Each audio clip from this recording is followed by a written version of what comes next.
drill. I'm not going to force you. I am going to force you. So if you can see me, I can see you. You need to move to the front. Basically, if there's an empty chair in front of you, you need to jump into it. Come on, don't be shy. Move to the front.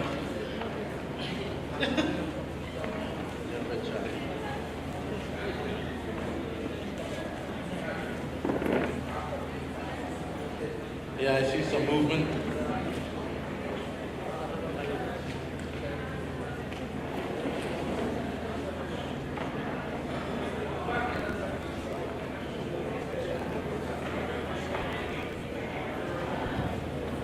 How are you all doing this afternoon? I'm honored to be here, standing in front of you and at Global Voices Summit again. It's always good to be amongst this massive, a little bit crazy international family that we're all a part of. I'm very grateful for the warm welcome from our friends from Cebu and from Philippines. Right now I'd like you to do a favor for me. Please congratulate the person next to you, shake their hand and tell them well done.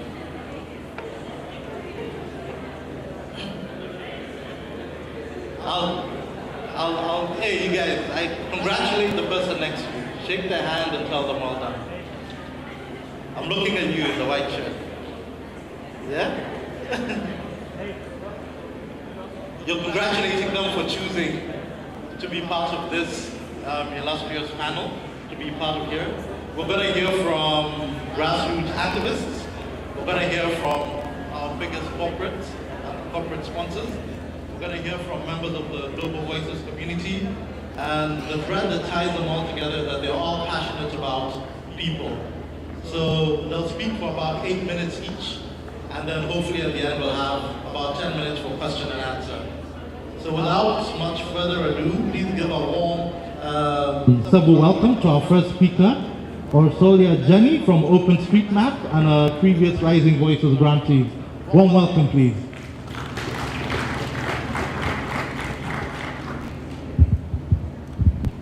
Hello everyone, very nice to have you here. I'm going to talk about crowdsourced map for disaster preparedness. It is something that I've been working on for the past 2 years, first in the south of Chad with OpenStreetMap, and then I was a Rising Voices grantee in Niger where I created an OpenStreetMap community, and I also use social media tools. So I'm going to talk a little bit about that, how that works. Where do I? So maps are all around us, and we take them a little bit for granted. We use it for orientation. We use it online to navigate ourselves. We use it to analyze the data, like many of us. And yeah, it is just online, on our phone, or sometimes even in our car. So it is so all over around us. But we think that everywhere in the world there are accurate maps that can be used for these sorts of purposes. But there are many cases when this is not the case. And if we look at a picture like this, we can imagine why that is the case. This is a picture from Haiti from 2010, where after 7.0 magnitude earthquake, the maps basically became useless. We can imagine that there were many houses destroyed, many people became homeless, schools were destroyed, roads were unable to be, we couldn't use the roads anymore. So there was a massive need for accurate maps at that point. But we do not have to go that far. If we just think about the Philippines a few years ago, and I think my colleague will talk about it more, if I manage to change, that yes, that was the situation here too after the typhoon. What are we doing at that point if our maps are useless? But it's not always the case that our maps are useless. Sometimes there are just no maps at all. This is a map of a city where there are 22,000 inhabitants. We can just see the major roads, no more information. Where do you find the hospital this way or the schools?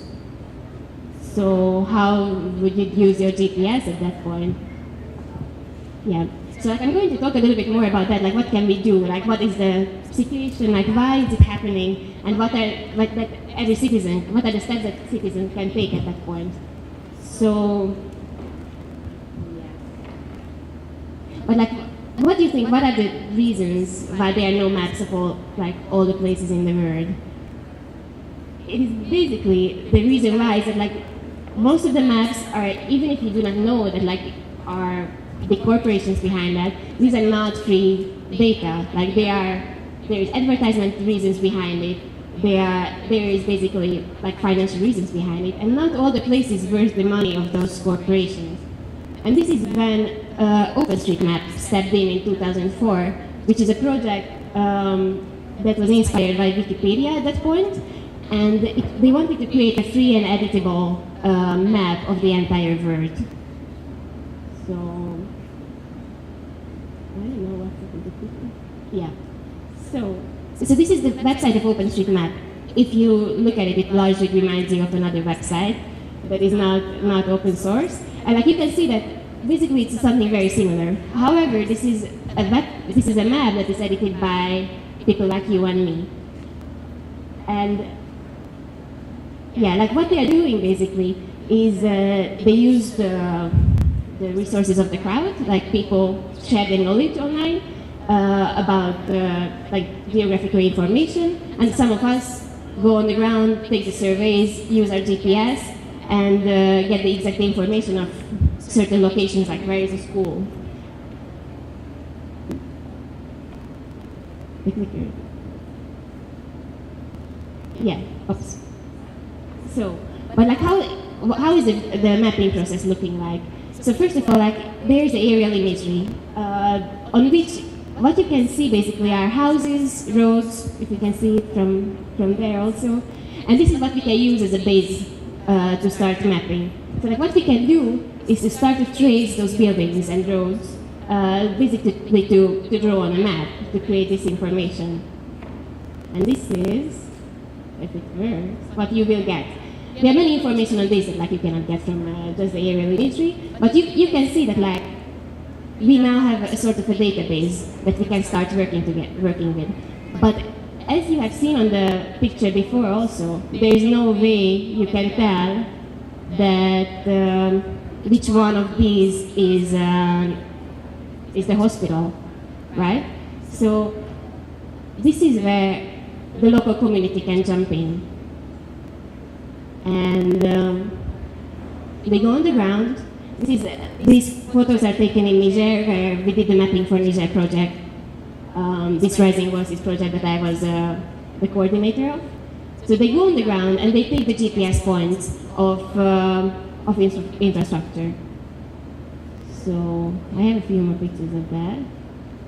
They go like this is in a village in southern Niger where they were mapping the water points, and this is just after a big flood in Niamey. So after that, they took the GPS points and they took notes of what that exactly was, that location. They go back to the computers and they return to those maps that they started to edit before, and now they can put on more exact information, like not just that this is a building, but that this building is a school, and add lots of additional information about it too. And then these maps can be used for all sorts of purposes. Like OpenStreetMap is an open source like software, and all the data that is on it is under the license of ODPL, like it's an open database license, which means that you can use that data for whatever you want, basically. You cannot do one thing and that is asking for money for it. So you can immediately see the data that you uploaded on the website, so other people can take use of that also. Oopsie. Now I don't know what just happened.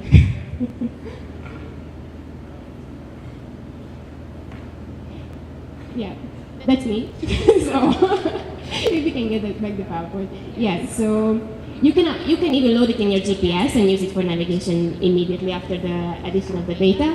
You can download it. That's what you can see on the upper corner. So like you can use it for your own research purposes, or there are the humanitarian agencies that are also using this map widely. Like just to mention a few, the Doctors Without Borders, Red Cross, and OCHA are using these maps. Like they use it in the Philippines also. So, and you can print it out. Like this is a map that we did in Niamey, Niger, in the university with those students that participated in the project. This is a detailed map of their university with all the faculties. Yeah, but like now that you could see that like there is something that is very much needed to be able to do crowdsourced mapping is local capacities. So for that, there are trainings needed that we are undertaking in many countries, actually in West Africa at this point, and many other places of the globe also. Yeah, like it's one of the students explaining how the GPS works.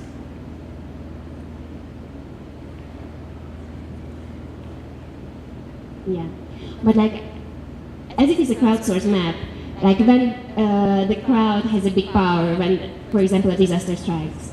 So even if the map becomes useless, because if we create a map in advance, the preparedness, like the disaster response will become much quicker. Like we will immediately know which are the areas that were hit, how many people might be affected. If we receive the signals, like tweets from a place, like it's much easier to know what to prepare for. But if there is something happening and the maps become useless, the community of OpenStreetMap can jump in even from far away with the use of the satellite imagery. Like this is what happened in Port-au-Prince also. Before the map was like this, like lacking lots of detail. But after the community jumped in, from distance and on the ground also, like they created the most detailed map of Port-au-Prince ever within 16 days that were used for the efforts of the humanitarian organizations on the ground. And this is Tacloban, actually, during the response, where within just about 10 days they put 2 million objects on the map. They were also local volunteers and volunteers from many different countries, altogether like 900 volunteers participating in that. So this is more or less what I wanted to say about how it can be used for preparedness and disaster response. Thank you so much. I hand over. I think I'm just. Thank you. Let's give a round of applause. I'm personally very grateful for the work OpenStreetMap does, and it's now our default base map at the Ushahidi platform. So really appreciate the work that you do. Yeah, next up we have my brother Darwin Flores, who's the head of Community Partnerships and Public Affairs Group at Smart Communications. I think we're very lucky at this conference to have, the biggest local companies as sponsors, and not just as sponsors, but to have them engaging with the community and to be sitting on panels here. So really grateful to have you, and yeah, please share what you're thinking about.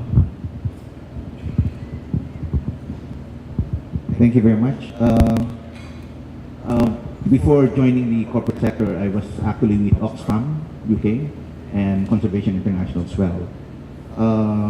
Our mandate, well, actually my department's mandate is to find applications for technology in the different sectors of our society, and this would be like, the keywords would be technology for development, digital divide, base of the socioeconomic pyramid, inclusive business model, and we started with cell phones for all, and now it's internet for all, enabling education for all, enabling inclusive agriculture, enabling health for all, and in terms of disaster, it's enabling disaster resilience. The context of the Philippines is it's mainly a prepaid market, meaning more than 95% of our subscribers are on prepaid. And 30% of our subscribers, only 30% of our subscribers have smartphones, meaning only 30% have potentially mobile internet access. And 70% would be in the legacy or feature phones. And the 70% would be those who are really vulnerable to disasters. So if you're talking about telecommunications for disaster preparedness, response, you're talking about how to address the 70% who have mainly feature phones and don't have access to mobile internet. I'll be discussing how the two would complement. Take the case of one pregnant lady who was trapped on a rooftop during a flood.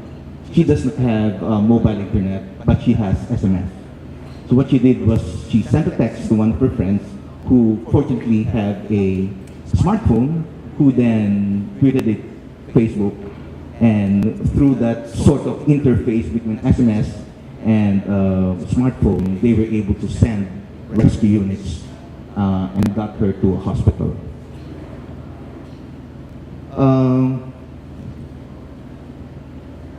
We need to have a comprehensive disaster risk reduction support program because we are visited by an average of about 23 typhoons a year, and it's getting to be intense and intense every year.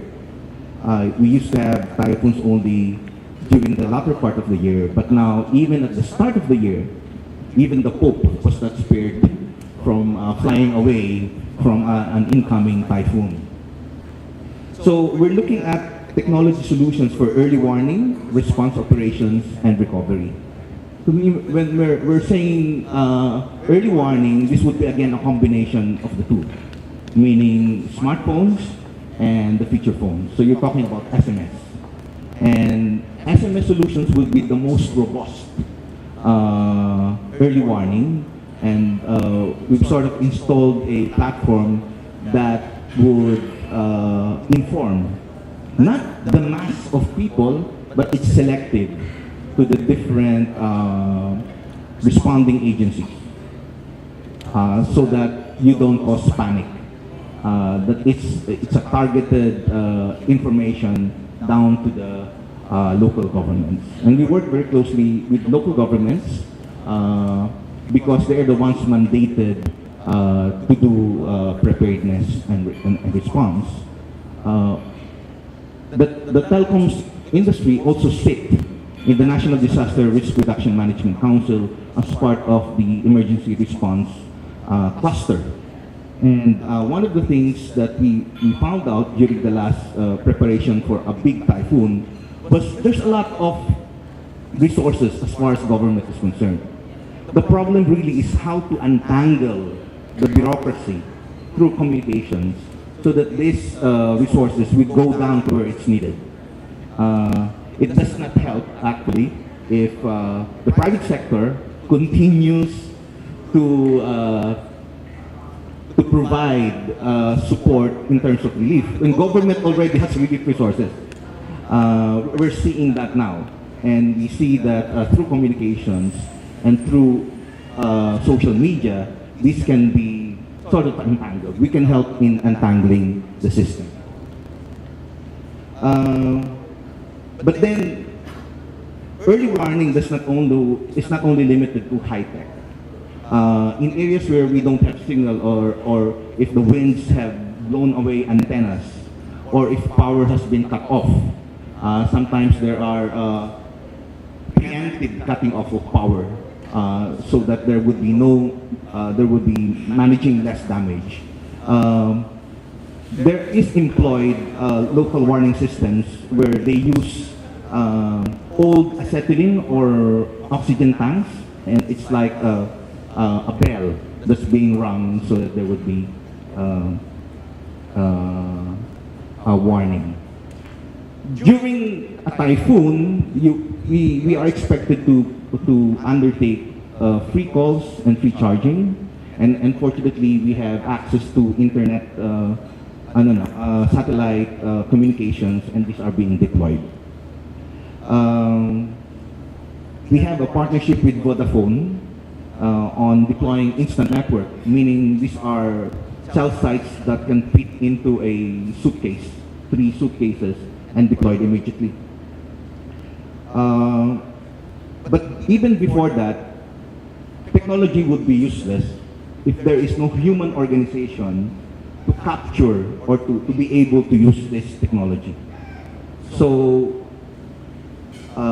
we work very closely with communities, with local governments, so that these technologies would be used effectively.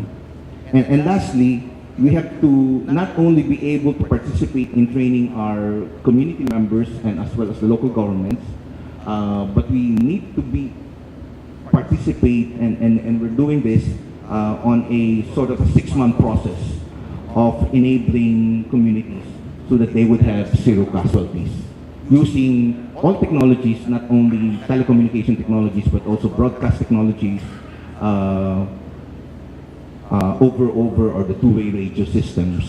And this is what we're planning to do this coming year, have a convention or a workshop on all kinds of communication technologies, so that we are not only dependent on telecommunication technologies. Thank you very much. Thank you. Thank you very much, and thanks for reminding us that no matter how much technology you have, ultimately you need people at the base of that technology to run the network for you. Yeah, next up we have my sister Hope Hervilla, international award-winning citizen journalist and a women's activist leader, and also a current Rising Voices grantee. So please tell us your experience and you're sharing about the local grassroots part of participatory mapping. Thank you. Thank you, and good afternoon, everyone. Welcome to the home of at least 20 typhoons every year. The Philippines, we are the home of typhoons, earthquakes, landslides. So, but unfortunately, the name of our typhoons were named after women. So we have the Typhoon Yolanda, we have the Typhoon Beauty, or Ruby. So I think it's more on the stereotyping, of women as fickle-minded, unpredictable, and worse, of course, strong and deadly like the Typhoon Yolanda. So it's sad that we are in the ring of fire, but yet Filipinos survive. So it was in November 8, 2013 when the Typhoon Yolanda, the fourth strongest typhoon recorded in the world history, hit the Philippines. And it's in the central part of the Philippines, Tacloban, Cebu, and Panay, the northern part of Panay, which we are residing there in Iloilo. So it's worse because it's 3.5 stronger than the Hurricane Katrina in the US. So it leaves more than 1.5 million families affected, more than 6,500 casualties, and displaced families more than 1 million. So the images were really devastating. If you see the slides, one of the slides. So the dead people on the streets, you cannot imagine how people and the survivor cope up with the trauma and the devastation. And particularly in the island of Panay, in my small town, we call that a very rich fishing community, Estancia, the municipality of Estancia. We call that the Alaska of the Philippines because that's a very rich fishing ground. Aside from the devastation of Typhoon Haiyan or Yolanda, we had experienced the devastation from the oil spill of 900,000 liters that really wiped out the whole coastal community of the different barangays in Estancia. So nothing was left standing in cold structures when Yolanda hit the island. The people were devastated. They don't know what to do. They were shocked. Even though that we are the home of at least 20 typhoons every year, maybe we are used to typhoons and calamities. But at this point in time, people were really shocked. We were unprepared. We only thought that it's just the usual typhoon that will pass by. But very sad, it causes a lot of scars living in our hearts where our loved ones disappeared, our loved ones were killed, and worst of all, the government negligence and callousness and criminalities about their responsibility to our community were really felt by the people. Before and after the typhoon, there was an absence of government in our place. It took 3 days before the government gave us the relief assistance, and it is the local non-government organization, the people's organization in the community, as well as the international community that were very quick in responding to relief assistance. So it was the time where people are mourning yet trying to survive, trying to find our ways, how to pick up our pieces once again. And I myself cannot imagine when I see the places, trees were uprooted, trees that survive have no leaves and no bark at all because of the strong wind. And as a community leader, you can feel how devastated the people with no lights for 1 week, no power for 1 week. Telecommunication were cut off, and it's so hard to find your place in that kind of situation. So it is in that context that we Filipinos have to survive. We have no option but to survive. And our resiliency in time of crisis prevailed, and we help one another. We find our ways how to communicate to our relatives and friends. And one of these interventions that we try to help the community is the formation or the founding of the Voices of Hope. This is a pioneering Rising Voices project in Estancia, where we train local survivors of Typhoon Yolanda to be citizens journalists. We trained young people to give voice to the voiceless, because at this point in time, the voice of the victims are not heard over the radio. There's no communication, and even then, the government is trying to dominate the media that they are already helping the people, they are giving relief, but in reality, the people are really suffering from hunger, from basic commodity, basic necessities, including shelter. So that's it, and it's a project which is entitled Voices of Hope because we want to give hope to the people. Devastation is passing by, but the hope will remain. And it is from victims to activism. Why? Because we doesn't want to let our people feel that we are victims. We don't want to be victims all the time. We want to take active role in changing our destiny. We want to chart our own destiny. And we want the government to listen to us. And we want the government to give us the necessary basic social services to bring back our lives, to bring back the life and the hope that we aspired for. So that's it.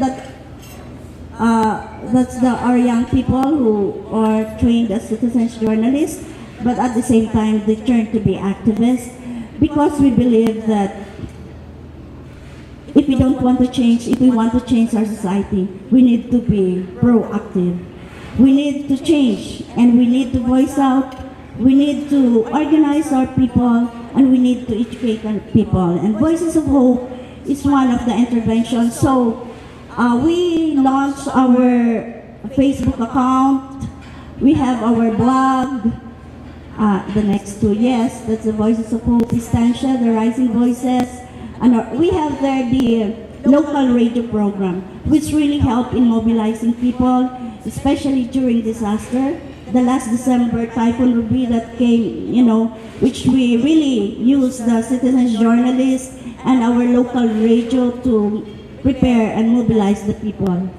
So we have the Facebook account, and about the justice and the victims of oil spill, and through this we were able to successfully launch our 1-year anniversary of Typhoon Yolanda in the small community of Estancia with 50,000 population and more than 6,000 victims and survivors went out to the streets and demand for justice, for rehabilitation, and food and shelter assistance. So the government, the local government, did not hinder our aspiration because they were trying to intimidate, they were trying to harass our leaders, that they will be jailed because they are, criticizing the local government in terms of corruption. We are criticizing the national government because of their inutility to deliver the basic services. So, as of now, our 15 trainee of citizens journalism are really very active in the community and are trying to go through a process where we have to enhance our capability to give voice to the voiceless, to the people who doesn't have access to the dominant media. So there's still hope after the storm, and the hope relies on the people, on the collective strength of our people. Thank you and good afternoon. Thank you very much. Thank you very much, Hope, and thank you for bringing us home to us exactly what was required at the local level to respond to typhoons. Thanks for that. So up next is my brother Vencer Crisostomo, who is he's the national chairperson of the youth group Nakbayan and the convener of the volunteer group Tulong Kabataan, who will be sharing a bit more about how social media was used on a national level to respond to natural disasters. Thank you. I am Vencer Crisostomo. Nakbayan is the national youth organization in the Philippines. We are part of Tulong Kabataan, a nationwide network of many youth organizations to help in the relief efforts and disaster response. I would like to tell you some stories about the context of the Philippines in relation to the disasters and calamities, and the stories of bayanihan, which I will explain later. Last December, first I'll show you some news clippings. Senyang hit the country, killed 31 as of the writing of this news article. This was before New Year, and our president was in a wedding of a celebrity couple, and obviously was not. We don't even know if he was informed of the fact that people were dying in the south.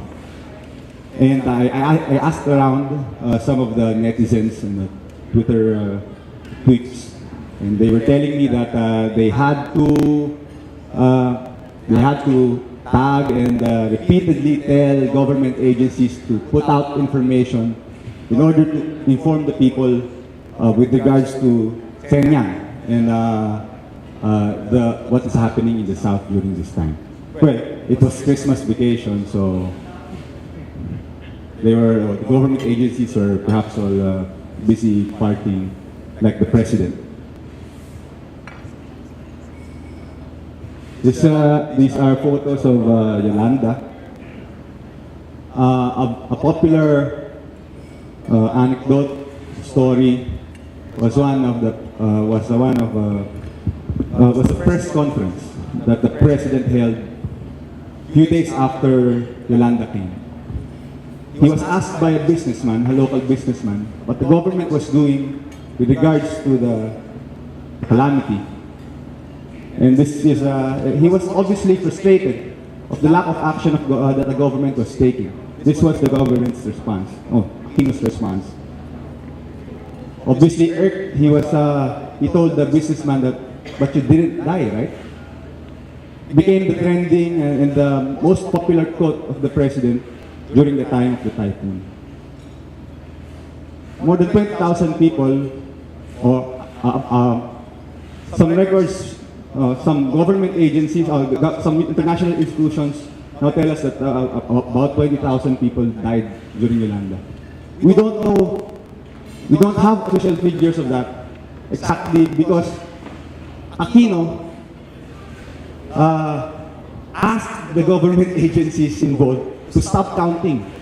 Why? Because there was a police officer who gave an initial estimate of 10,000 casualties. This Aquino was angry at the police officer for giving an estimate of around 10,000 people dying during the storm, during the typhoon. He fired the police officer, the police chief. And then he ordered the government agency to stop releasing death tolls, the death count. And they wanted to cover up even the number of the people who died during the typhoon. If you talk about insensitivity and cover up of information, what else could be worse? And it turned out that some estimates would say that about 20,000 have died. The official estimate have gone up to 6,000 and they stopped counting. This was the same president during days before the storm who went on live television and told the people that relief goods were pre-positioned and that the government was ready to help and to face Yolanda. But after 1 week, there was still no government support in place and no government relief efforts. And of course, even the international media noticed it, and CNN reported that bodies were alive on the streets and there was no visible government presence a week after Yolanda. No relief goods were pre-positioned, and in his State of the Nation address 1 year after, he made an excuse that the pre-positioned relief goods were blown away by the typhoon. And obviously, this is the context. Maybe some of you are wondering why the Filipinos welcomed the Pope in Tacloban with such an emotional and with such an emotional spirit. This is the reason why. And the message of the Pope, the speech of the Pope in Tacloban was only about him being there. He said, "I am here with you." And the people were crying. Why? Because during the anniversary of Yolanda, the president did not go to Tacloban, and he was not there. There was no government support, and there was no government help to be talked about and to be mentioned.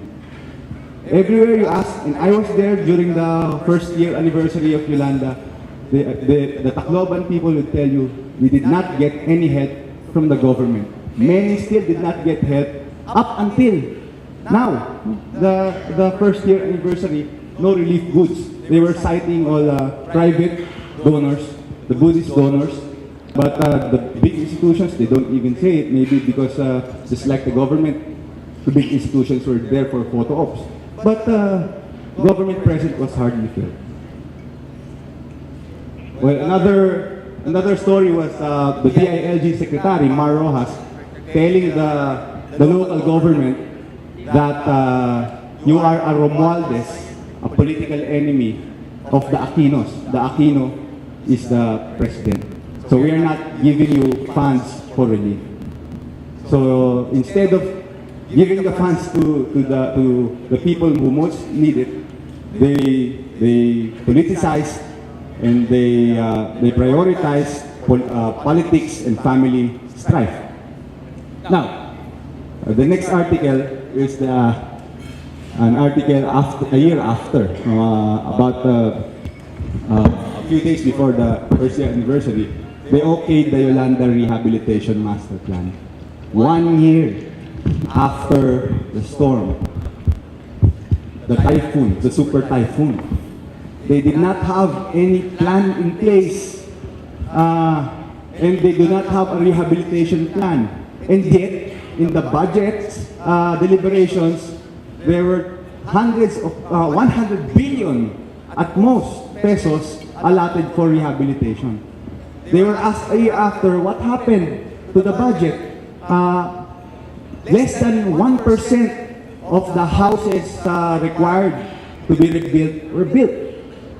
So there were news of, so this is a photo of a family in a temporary shelter a year after Yolanda. And they built bunk houses, and there were news that the government overpriced these bunk houses, and by at least by double the price of these bunk houses. So this is the context that we have.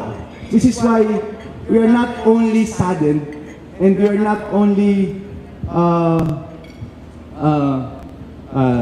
we do not only pity our brothers and our fellow Filipinos. When we give help and when we talk about relief efforts, we are angered by the fact that our government has neglected these people, and that resources that are supposed to go to them are being stolen, are being robbed by the thieves in government. I mean, what kind of heart will you have if donations that are supposed to go to the poor are being corrupted? So this is the great calamity of our country, and this is the context of the relief efforts in the Bayanihan. Even before the storms, the natural disasters are not the only calamity that we have. We have poverty, inequality, and oppression in our country. And this is a picture of Sendong, Pablo. 80% of the Filipinos live below $2 a day. Even before the storms, they're already suffering. And when the typhoons come, they literally do not have lives anymore. They've died several times already. And then so before the disaster, they were poor. During the disaster, they are most vulnerable because they live in shanties, in watersheds, and along rivers, vulnerable to floods. They get blamed in the process because government will tell them that you shouldn't be living in such conditions. And after the storms, the typhoons, the rehabilitation plan are plans not for the poor, but for big corporations and for corruption. This is Bayanihan. Bayanihan is when people get together in solidarity to move a house from one place to another. And this is the same kind of spirit that we have when we use social media, for instance, the unified hashtags like Relief and Rescue PH, Safe Now, Flood PH, Tracing PH, Yolanda PH, to track people and to organize online relief efforts and online bayanihan and online initiatives. I would like to tell you also about people helping other people, the poor helping the other Filipinos. This is our project, Tulong Kabataan. We were a group of many groups banded together, youth groups banded together. We were without resources. We did not have billions of money. All we had were our smartphones and internet access. And we managed to pull together resources. There were people going to the schools. We put up relief centers in schools. People were going there to donate their stuff, donate food, and we needed transportation. We needed, and people came, and people brought their vans. People donated, even lent us the trucks for us to be able to go to at least to go to Tacloban and give at least 1,000 families relief aid.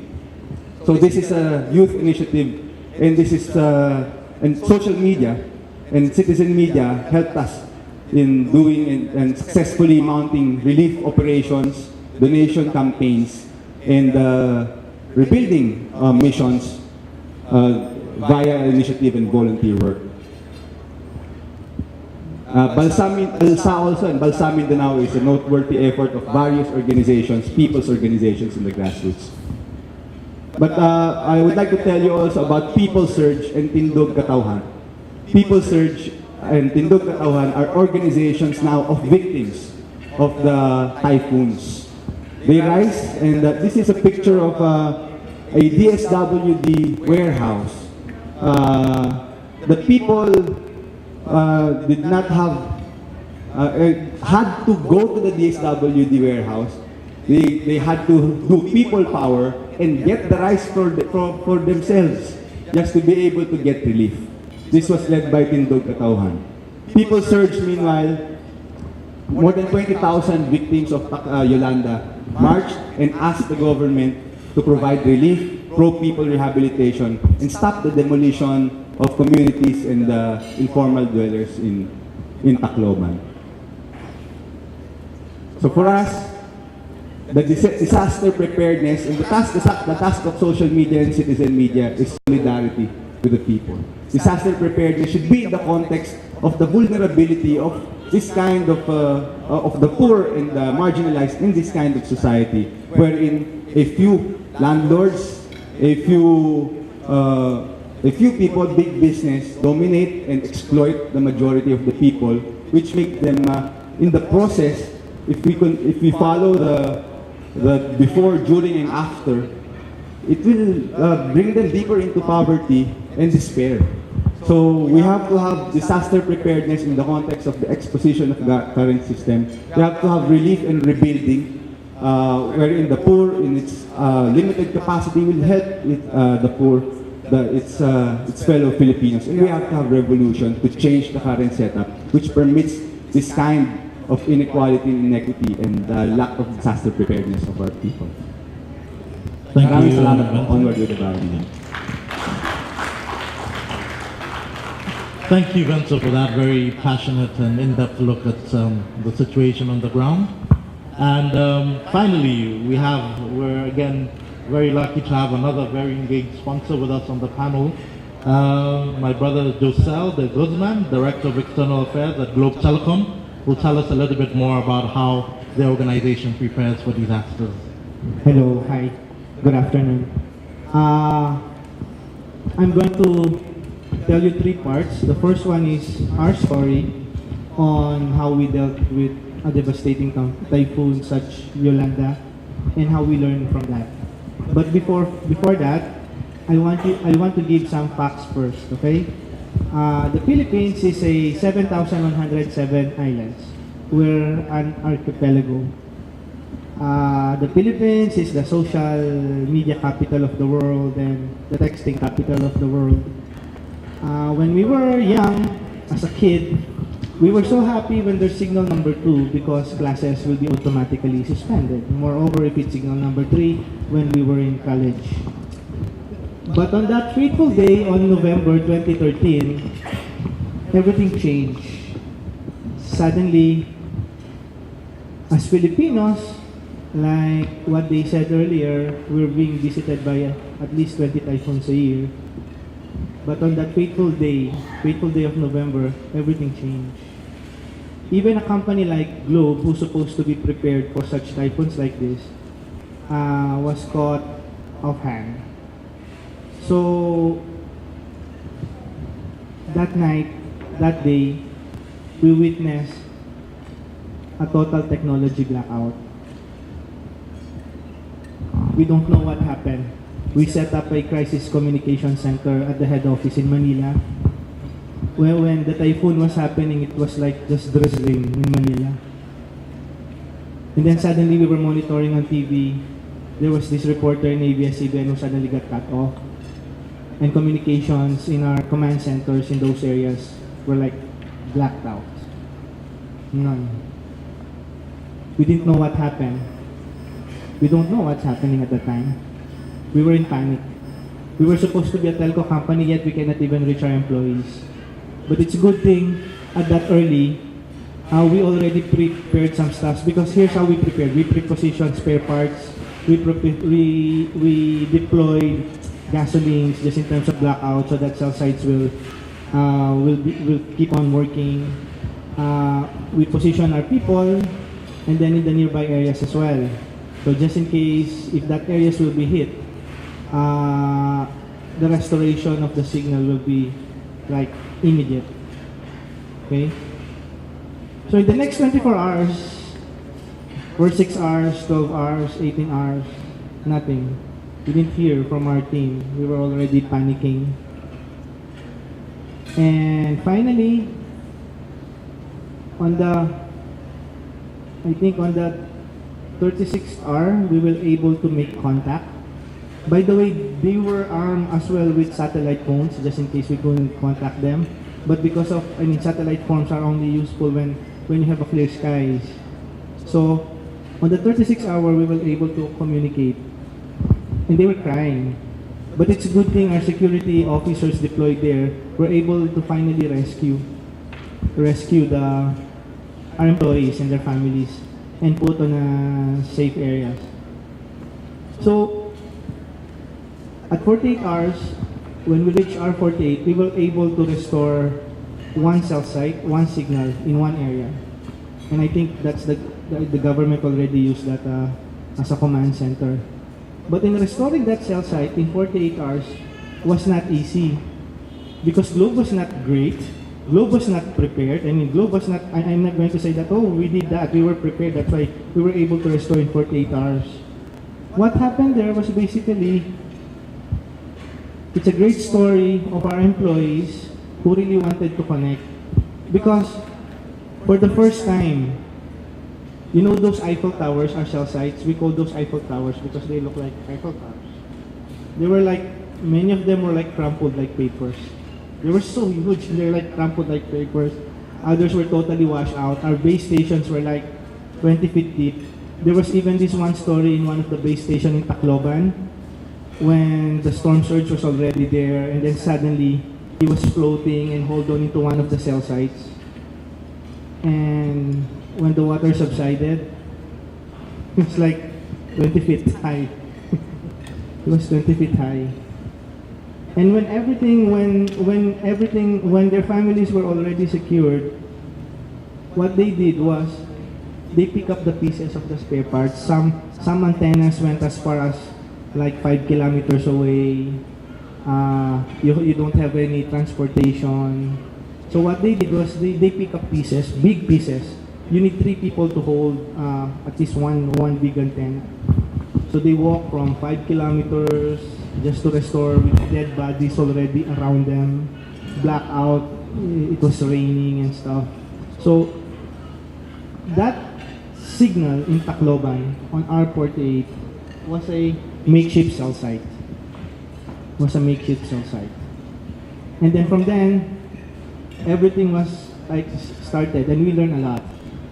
So we immediately created a campaign called Bangon Pinoy, it means Rise Filipinos, wherein we focus first on restoring our network. That's the first priority. But the challenges are really difficult simply because we're an archipelago, the supplies cannot just come in. Okay, we have to get a private plane, the roads are like also destroyed, and this is not just your typical network outage, it's like eradication of many of our equipments. So we set up Bangon Pinoy, and then from there, after the 48 hours, it's already automatic for telcos like us to put up free call services and free charging services so that the community can already contact their families and tell them that they are safe. And after that, we also reach out to our competitor to put up a free text services for the victims in those areas for 1 week. And of course, the rest is history. We created what we call Project Wonderful. This is already the relief side. Okay, we started giving housing already after, or relief goods. But we did something unique in part of D1 because at that time it was already like so chaotic. Everyone was like giving relief goods donations, and there were so many. So what we did, we decided to put up a camp, a logistics camp, because that was needed at the time. We asked our partners and some of our company friends to put their donations there instead, and we will distribute it in some parts of Samoa. That's Project Wonderful. It's nation building for us, culture building as well. Because without the malasakit, these people, you don't order, oh, I start the cell site at this time, no. They will do it on their own. I think that's the human story there. And then, right now, based on that learning, Globe is focused on several aspects, particularly for resources. We focus first on people, resources. We have to ensure the safety of our employees first, because these people are the very people who will restore signals. Okay? And then after that, effective deployment of resources, the spare parts of the cell sites. We have this what we call Lego cell site, wherein you assemble so that it can work. And then the cows deployed in strategic locations, gasoline supplies as well for the cell sites. And then there's even this joke that this country needs a disaster-proof network. But I'm telling you, in a disaster like Yolanda, the network will survive. The people manning it will not. So it's employee to focus first on employee safety and their families. We already identified key areas, key sites for them. And then logistics, we have to work with the government. Telecommunications must be first prioritized, simply because even the technology is just edge. Call and text is already important. It's very important. So they have to prioritize in re-establishing the signal. And with this is the Globe story, and hopefully we will be prepared for the new norm like Yolanda in the coming days, months, and years. Thank you. Thank you. Let's have a round of applause, please.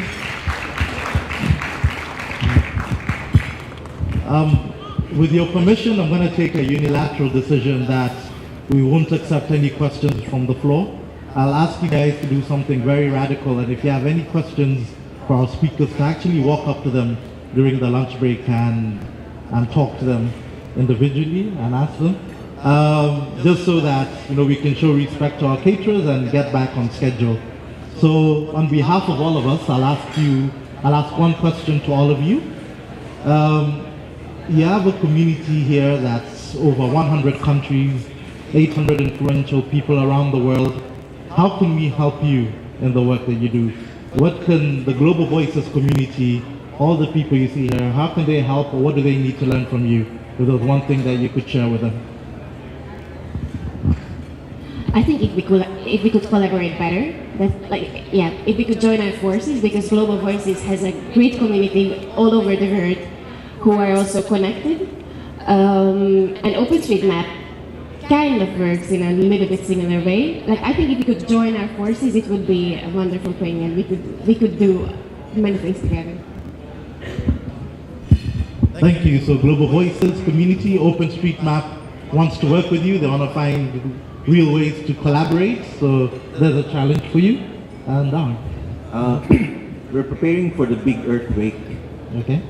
It's overdue, and it would be good if you have experiences in earthquake-prone areas like Turkey, other places that have undergone huge earthquakes.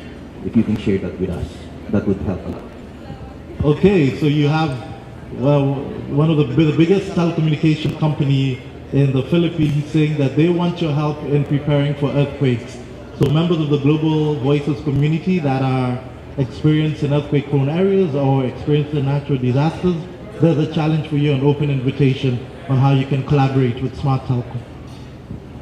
I think Global Voices, we must always integrate our citizens' journalism with the people's movement.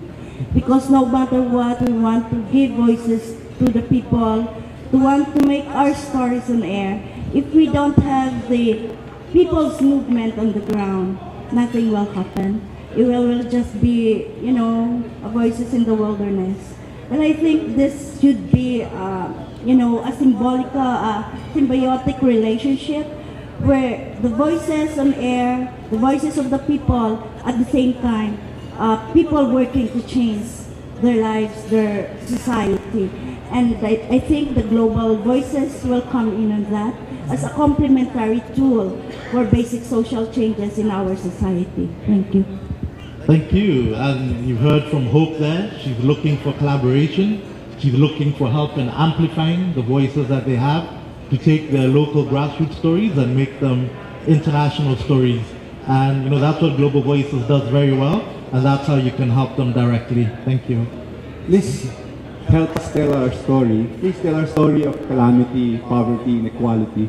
Please help us tell our story of relief, rebuilding, bayanihan. And please help us organize and make revolution in the Philippines.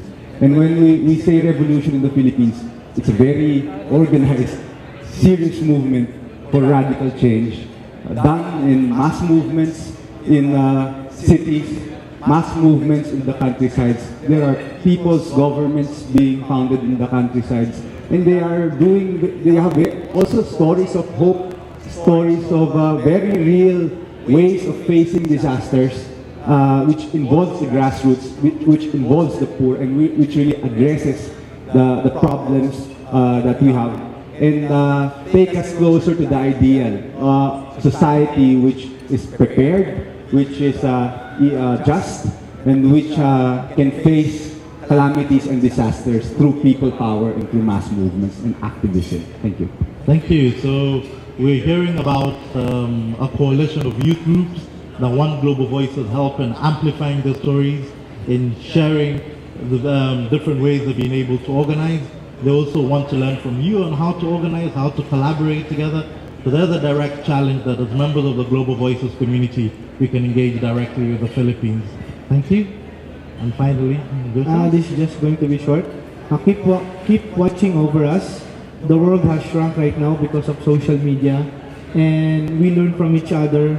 We are learning from your experience, particularly in disaster response, in disaster preparedness, in the same way with us. I hope you also learn from us, and we appreciated the help that you poured in Yolanda, and in our own little way, hopefully, I'm not saying that it will happen. We will also be there for you. Thank you. Thank you, and we've heard from Globe Telecom that they want to share their knowledge, they want to share what they've learned in the management of disaster response. They want to hear your ideas as well on how you can collaborate around disaster preparedness and disaster response. And as the social media capital of the world, they're willing to share the experience that they've learned over the last couple of years. So there you go, 5 clear challenges from 5 amazing organizations, grassroots activists, big tech companies, big telcos, youth organizations, all of them with different ways to collaborate with Global Voices. And thank you for your patience and for staying with us. And a round of applause to our panelists, please. Thank you. Enjoy lunch.